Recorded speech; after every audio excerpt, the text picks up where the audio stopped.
Magandang hapon mga bata! Ang pinag-aaralan natin ngayong hapon ay tungkol sa nutrition na kailangan ng isang tao, lalo na sa mga batang katulad natin. Kaya samahan niyo ulit ako sa pagguhit. Nung nakaraan ay pinag-aralan natin ang tamang paraan ng paghawak ng lapis at ang mga shading techniques. Ngayong hapon ay tuturuan ko kayong gumamit ng oil pastel. Excited na ba kayo? Ang kailangan natin mga materials ay illustration board, oil pastel, at lapis. Ready na ba kayo? Tara, simulan na natin.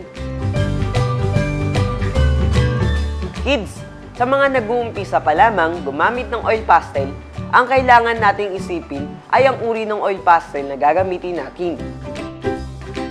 Sa paggawa ng artwork gamit ang oil pastel, ay maaaring hindi na tayo gumamit ng iba pang gamit sa pagguhit. Maaari na rin tayong gumawa ng outline gamit ang oil pastel. Pero sa paggamit ng ganitong uri ng pangkulay, maaaring malagyan ng kulay ang ating kamay na baka maging sanhi ng pagkalat nito sa ating ginagawa. Kaya sa tuwing gagamit tayo ng oil pastel, dapat ay meron tayong towel o anumang tela na pwedeng ipangpunas para maiwasan ang pagkalat ng kulay.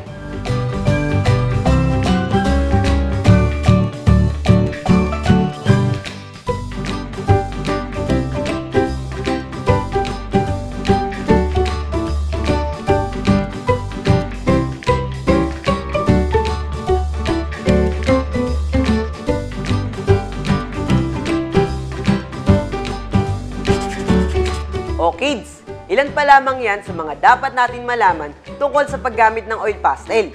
Excited na ba kayong malaman ang mga ilan pang kaalaman tungkol sa ganitong uri ng pagkulay? Kaya samahan niyo ulit ako ha, dahil kung loloobin ng Diyos ay marami pa tayong pag-aaralan.